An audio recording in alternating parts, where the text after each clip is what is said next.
முதல் வாசகம் விடுதலை பயண நூலிலிருந்து வாசகம். அதிகாரம் 3 இறைவசனங்கள் 1-8 முடிய மற்றும் 13-15 முடிய.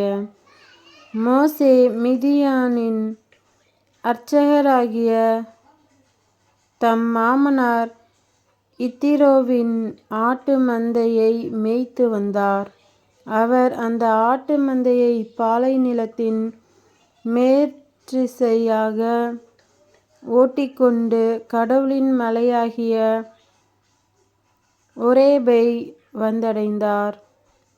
அப்போது ஆண்டவரின் தூதர் ஒரு முட்புதரின் நடுவே தீப்பிழம்பில் அவருக்கு தோன்றினார். அவர் பார்த்தபோது முட்புதர் நெருப்பால் எரிந்து கொண்டிருந்தது. ஆனால் அம்முட்புதர் தீந்து போகவில்லை. ஏன் முட்புதர் தீந்து போகவில்லை? இந்த மாபெரும் காட்சியை பார்ப்பதற்காக நான் அப்பக்கமாக செல்வேன் என்று மோசே கூறிக்கொண்டார்.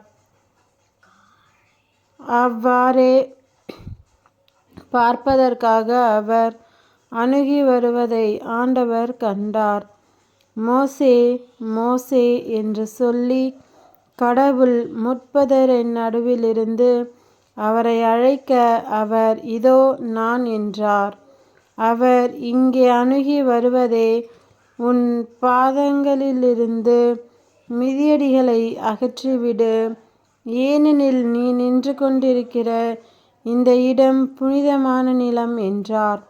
மேலும் அவர் உங்கள் மூதாதையரின் கடவுள், ஆபிரகாமின் கடவுள், ஈசாக்கின் கடவுள், யாக்கோபின் கடவுள் நானே என்றுரைத்தார். மோசே கடவுளை உற்று நோக்க அஞ்சியதால் தம் முகத்தை மூடிக்கொண்டார். அப்போது ஆண்டவர் கூறியது: எகிப்தில் என் மக்கள் படும் துன்பத்தை என் கண்களால் கண்டேன். அடிமை வேலை வாங்கும் அதிகாரிகளை முன்னிட்டு அவர்கள் எழுப்பும் குரலையும் கேட்டேன். ஆம், அவர்களின் துயரங்களை நான் அறிவேன். எனவே எகிப்தியரின் பிடியிலிருந்து அவர்களை விடுவிக்கவும், அந்நாட்டிலிருந்து பாலும் தேனும் பொழியும் நல்ல பரந்ததோர் நாட்டிற்கு, அதாவது கானானியர், இத்தியர், எமோரியர், பெரிசியர், இவ்வியர், எபூசியர் வாழும் நாட்டிற்கு அவர்களை நடத்திச் செல்லவும் இறங்கி வந்துள்ளேன்.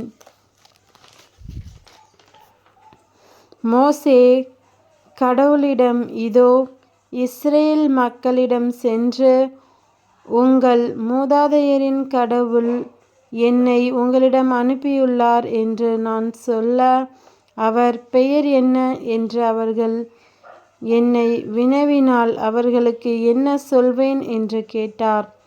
கடவுள் மோசேயை நோக்கி, இருக்கிறவராக இருக்கின்றவர் நானே என்றார். மேலும் அவர், நீ இஸ்ரேல் மக்களிடம் இருக்கின்றவர் நானே என்பவர் என்னை உங்களிடம் அனுப்பினார் என்று சொல் என்றார். கடவுள் மீண்டும் மோசேயை நோக்கி பின்வருமாறு கூறினார்: நீ இஸ்ரேல் மக்களிடம், உங்கள் மூதாதையரின் கடவுளாகிய ஆண்டவர் ஆபிரகாமின் கடவுள், ஈசாக்கின் கடவுள், யாக்கோபின் கடவுள் என்னை உங்களிடம் அனுப்பியுள்ளார் என்று சொல். இதுவே என்றென்றும் என் பெயர், தலைமுறை தலைமுறையாக என் நினைவு சின்னமும் இதுவே. இது ஆண்டவர் வழங்கும் அருள்வாக்கு. இறைவா, உமக்கு நன்றி. இரண்டாம் வாசகம். புனித பவுல் கொரிந்தியருக்கு எழுதிய முதல் திருமுகத்திலிருந்து வாசகம். அதிகாரம் 10 இறைவசனங்கள் 1-6 முடிய மற்றும் 10-12 முடிய. சகோதர சகோதரிகளே, நீங்கள் ஒன்றை அறிந்திருக்க வேண்டும் என விரும்புகிறேன். நம் முன்னோர் அனைவரும் மேகத்தின் கீழ் வழிநடந்தனர். அவர்கள் அனைவரும் கடலை கடந்து சென்றனர். அவர்கள் அனைவரும் மோசேயோடு இணைந்திருக்கும்படி மேகத்தாலும் கடலாலும் திருமுழுக்கு பெற்றார்கள்.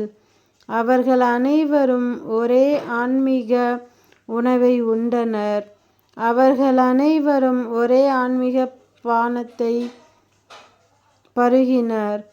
தங்களை பின்தொடர்ந்து வந்த ஆன்மீக பாறையிலிருந்து அவர்கள் பருகினார்கள். கிறிஸ்துவே அப்பாறை. அப்படியிருந்தும் அவர்களில் பெரும்பான்மையானோர் கடவுளுக்கு உகந்தவராய் இருக்கவில்லை.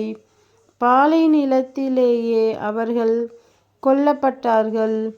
அவர்கள் தீயனவற்றில் ஆசை கொண்டு இருந்தபோல நாமும் இராதவாறு இவை நமக்கு ஒரு முன்னடையாளமாக நிகழ்ந்தன. அவர்களுள் சிலர் முணுமுணுத்தனர். இதனால் அவர்கள் அழிவு விளைவிக்கும் தூதரால் அழிக்கப்பட்டன. அவர்களைப் போல் நாமும் முணுமுணுக்க கூடாது. அவர்களுக்கு நிகழ்ந்த இவை அனைத்தும் மற்றவர்களுக்கு எச்சரிக்கையாக அமைகின்றன. இறுதி காலத்தில் வாழும் நமக்கு இவை அறிவுரையாக எழுதப்பட்டுள்ளன.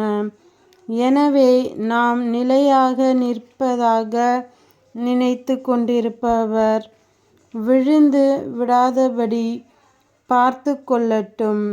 இது ஆண்டவர் வழங்கும் அருள்வாக்கு. இறைவா உமக்கு நன்றி. நற்செய்தி வாசகம். புனித லூக்கா நற்செய்தியிலிருந்து வாசகம். அதிகாரம் 13 இறைவசனங்கள் 1-9 முடிய. அவ்வேளையில் சிலர் இயேசுவிடம் வந்து பலி செலுத்திக் கொண்டிருந்த கலிலேயரை பிலாத்து கொன்றான் என்ற செய்தியை அறிவித்தனர். அவர் அவர்களிடம் மறுமொழியாக, கலிலேயருக்கு இவ்வாறு நிகழ்ந்ததால் இவர்கள் மற்றெல்லா கலிலேயரையும் விட பாவிகள் என நினைக்கிறீர்களா? அப்படி அல்ல என உங்களுக்கு சொல்கிறேன். மனம் மாறாவிட்டால் நீங்கள் அனைவரும் அவ்வாறே அழிவீர்கள். சீலோவாமிலே கோபுரம் விழுந்து 18 பேரை கொன்றதே அவர்கள் எருசலேமில் குடியிருந்த மற்ற எல்லாரையும் விட குற்றவாளிகள் என நினைக்கிறீர்களா? அப்படியல்ல என உங்களுக்கு சொல்கிறேன். மனம் மாறாவிட்டால் நீங்கள் அனைவரும் அப்படியே அழிவீர்கள் என்றார். மேலும் இயேசு இந்த உவமையை கூறினார்.